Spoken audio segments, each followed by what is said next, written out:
కర్పూరి ఠాగూర్ గారు అనగానే జననేత అనేది ప్రతి ఒక్కరికి తెలిసిపోతుంది.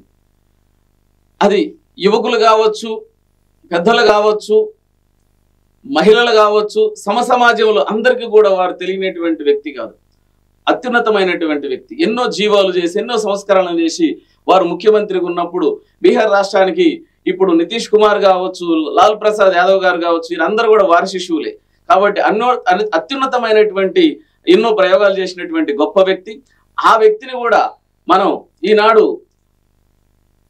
వారి యొక్క భారతరత్న వచ్చిన సందర్భంగా మన సాహిత్యవేత్త, ఉన్నత చదువులు చదివి ఎన్నో గొప్ప సాహిత్యాలు చేస్తూ సాహిత్య రంగాన్ని నడుపుతున్నటువంటి మన రాపోలు సుదర్శన్ గారు ఉన్నారు. వారి మాటల ద్వారా వారి ఆనందాన్ని తెలుసుకొని మనం వారిని అడుగుదాం. సార్ నమస్తే. సార్ నమస్తే అండి. ఇవాళ గొప్పగా ఒక చరిత్రాత్మకమైన నిర్ణయాన్ని కేంద్ర ప్రభుత్వం తీసుకుంది. అతి బడుగు బలహీన వర్గానికి చెందినటువంటి ఒక వ్యక్తి ముఖ్యమంత్రి కావడం, సమాజం కోరుకొని సమాజంలోని బడుగు బలహీన వర్గాల కోసం రిజర్వేషన్ మొట్టమొదటిసారిగా భారతదేశంలో అమలు జరిపినటువంటి ఆ ముఖ్యమంత్రిని గుర్తుపెట్టుకొని అత్యుత్తమమైనటువంటి అవార్డు భారత రత్నను ప్రకటించినటువంటి కేంద్ర ప్రభుత్వానికి ముందుగా నేను ధన్యవాదాలు తెలియజేస్తున్నాను. సరిగ్గా 100 సంవత్సరాల క్రితం పుట్టినటువంటి కర్పూరి ఠాకూర్ గారు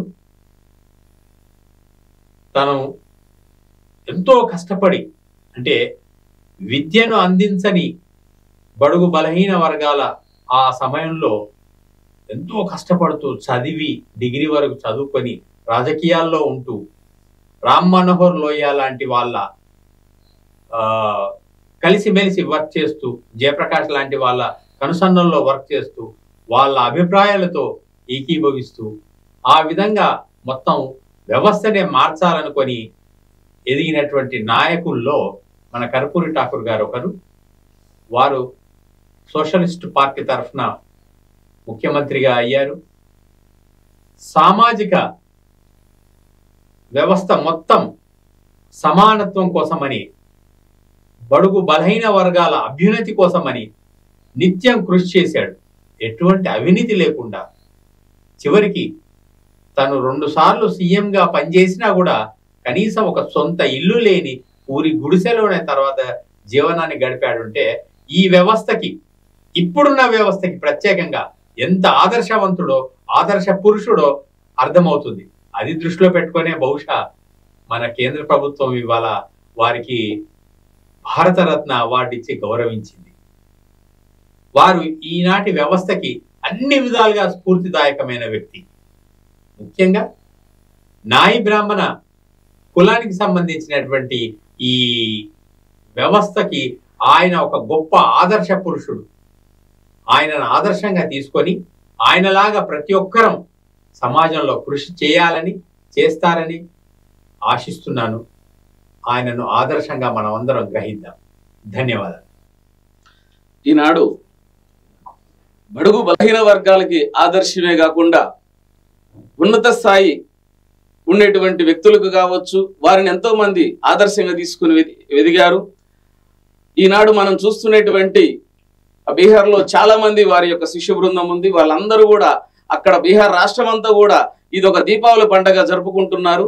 ఈ కర్పూరి ఠాగూర్ గారికి ఈనాడు ఇచ్చినందుకు ప్రతి ఒక్కరు, ఈ యొక్క కులమే కాకుండా ఈ సామాజిక వర్గంలో ఉండేటువంటి అందరూ కూడా వారికి ఎంతో మాకు వచ్చినట్టు మా ఇంటికి వచ్చింది ఒక బిరుదు, మాకు వచ్చింది అనేటువంటి స్వచ్ఛందంగా వాళ్ళు ఈ కార్యక్రమాలు అన్నింటిలో పాల్గొని చేసుకుంటూ నరేంద్ర మోడీ గారికి పాలాభిషేకం కూడా చేయటం జరుగుతుంది. అదేవిధంగా ఈనాడు మనం జరుపుకుంటున్న ఈ కార్యక్రమం జాతీయ వాయిద్య కళాకారుల సంఘం తరపు నుంచి కార్యక్రమం నిర్వహించడం జరుగుతుంది. ఇప్పుడు తదుపరి మన ఉన్నత స్థాయి చదువులు చదువుకొని రైల్వే డిపార్ట్మెంట్లో ఉన్నత స్థాయి అధికారిగా చేసి రిటైర్డ్ అయినటువంటి వ్యక్తి, మంచి స్వభావాలు కలిగినటువంటి, మంచి మనిషి కలిగినటువంటి మన రాజగోపాల్ అన్న గారిని వారి యొక్క మాటల ద్వారా భారత ప్రభుత్వానికి ఏ విధంగా కృతజ్ఞతలు తెలుపుకోగలుగుతూ మీ ఆనందాన్ని ఏ విధంగా పంచుకుంటున్నారు అని అడుగుదాం. అన్న చెప్పండి. చాలా సంతోషం. ఈ కార్యక్రమానికి నిజంగానే రావడం అన్నది ఇది నాకు ఎంతో ఆనందకర విషయం. ఈరోజు ఒక నాయ బ్రాహ్మణ కులంలో నేను పుట్టి నేను గర్వంగా చెప్పుకోవడానికి, ఎంతో ఆనందంగా భావించుకోవడానికి, మన కులస్తునికి అత్యంత ఉన్నత ఇదిలో ఉన్నటువంటి భారతరత్న అవార్డు ఇవ్వడము, అది నిజంగానే నాకే ఎంతో ఇచ్చినట్లు ఫీలింగ్ అనిపిస్తుంది. ఈ విషయం దేశంలో ఉన్న ప్రతి నాయ బ్రాహ్మణ్ గర్వించదగ్గ విషయం. ఈరోజు శతజయంతి ఉత్సవాలు జరుపుకునే 1924 అంటే సరిగ్గా 100 సంవత్సరాల క్రితం కర్పూరి ఠాగూర్ జన్మించిన సందర్భంగా ఆయనకు సముచిత స్థానం, ఎవరెస్ట్ శిఖరాన్ని మించిన భారతరత్న అవార్డు భారత ప్రభుత్వం, ముఖ్యంగా ప్రధానమంత్రి నరేంద్ర మోడీ గారు ఇచ్చి మన అందరినీ, మన కమ్యూనిటీకి సంబంధించినదే ఒకరినే అని కాకుండా బడుగు బలహీన వర్గాలందరినీ కూడా అత్యంత ఉన్నత శిఖరాలు ఎత్తించినట్లు నేను ఫీల్ అవుతున్నాను. సో ఇంతటి గర్వించదగ్గ విషయాన్ని అంత ఎక్స్ప్రెషన్ చేయడం అన్నది మామూలు విషయం కాదు. దీన్ని ఎన్నో రకాలుగా చెప్పుకోవచ్చు. కానీ ఈ సందర్భంగా ఇట్లాంటి ఎన్నో కార్యక్రమాలు చేసుకొని ఆయన మళ్ళీ మళ్ళీ స్మరించుకుంటూ ఉండడం అన్నది చాలా సంతోషకరమైన విషయం. ధన్యవాదాలు.